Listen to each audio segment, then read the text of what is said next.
સૌથી પહેલા તે આપણે સેનાનીઓને નમન કરવા જોઈએ જે આ દેશને આઝાદ કરાવવા માટે પોતાનું સર્વસ્વ બલિદાન આપી દીધું હતું, પોતાનું સર્વસ્વ બલિદાન આપી દીધું હતું.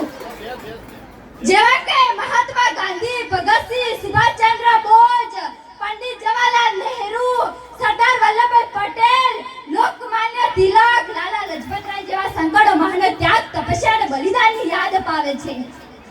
આપણને યાદ અપાવે છે કે આપણા દેશના સન્માન અને મૂલ્યને સન્માન આપવું જોઈએ અને આપણા દેશના નિશ્ચિત રૂપથી ઉપયોગ કરવો જોઈએ.